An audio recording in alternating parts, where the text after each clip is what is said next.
Welcome back into the Sports Source. This segment brought to you by Calhoun's. Summer is here, clearly, if you've got a temperature gauge outside, a thermometer they call it.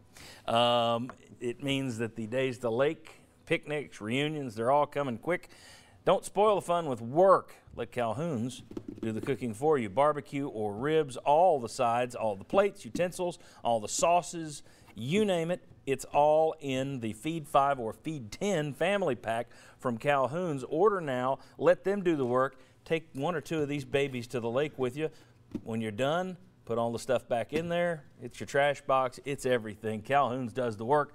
A taste of Tennessee, especially in the summer. Calhoun's. All right. Since we last spoke, Vol linebacker Darren Kirkland Jr. announced on Twitter that he would be transferring, having already graduated. He was going to play his last 2 years somewhere else. Then that changed. Jeremy Pruitt announced that, no, he's not going anywhere. He's going to stay here. Doesn't sound like, obviously, he wasn't 100% in his decision to transfer, but it sounds like from the stories that have come out and from what Jeremy Pruitt has said, that, one, he's been bothered by the injury situation. He wondered if there's a better situation out there for him. But he tweeted when he really wasn't even sure he was going. It wasn't like a pure 180-degree flip, no, I'm staying. It was, I don't know, I guess I'll go tweet. Nah. So your thoughts on Darren Kirkland Jr., Bob, and keeping him in the fold, even if he's not 100%?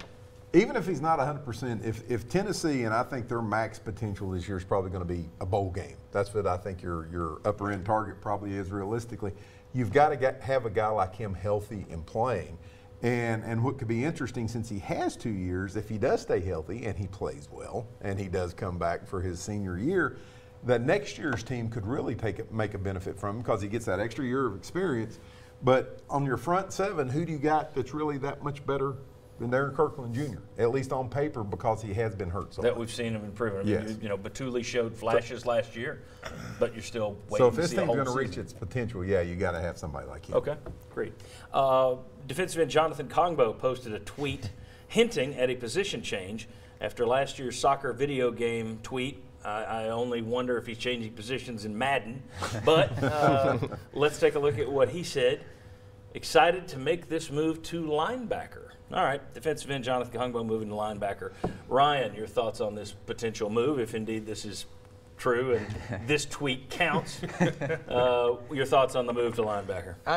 I'm skeptical that it's really going to amount to much, but I will say this. We looked up his Pro Football Focus numbers from last year after seeing this tweet, and he actually graded out much better as a pass rusher than he did in run stopping. So I think that could play to his strengths a little bit more than being on the defensive line. On the defensive line in a 3-4, you need to be able to plug those gaps, stop the run well. He's not shown that he's very good in those situations, so maybe it suits his skill set better. If he can slim down, I won't rule out that it could be a little bit more effective than he might have been at defensive end.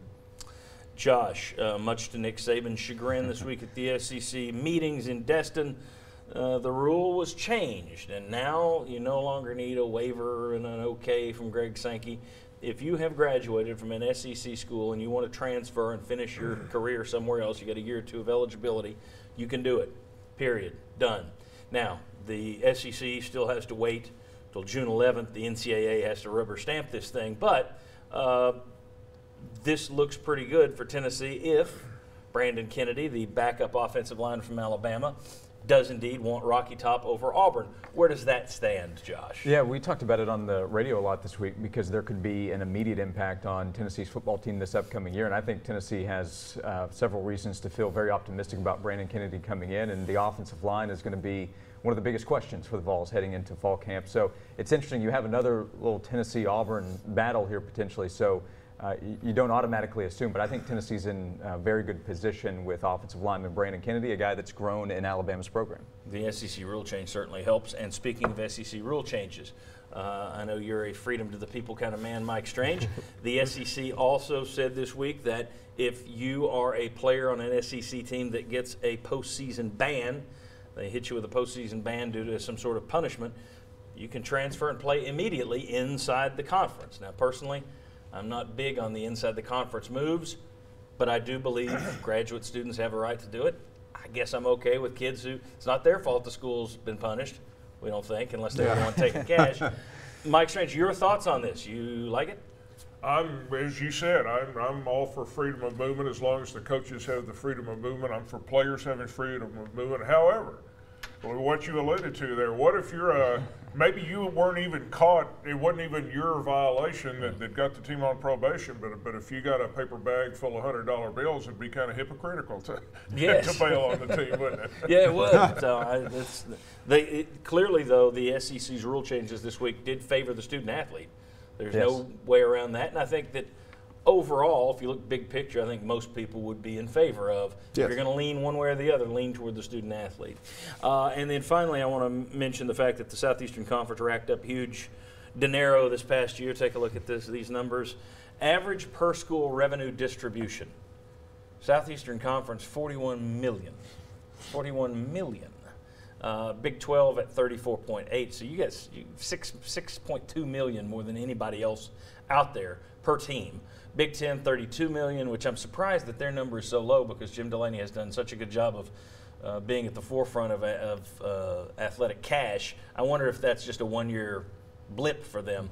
Pac-12, 30 million. ACC, which is kind of bringing up the rear every year due to their rights negotiations and their ESPN deal, 30 million. But the SEC remains strong in terms of bringing in the dollars. And being that high with 14 schools as well, when you're talking about an average, Good point. yeah, That's makes huge. it an even stronger statement.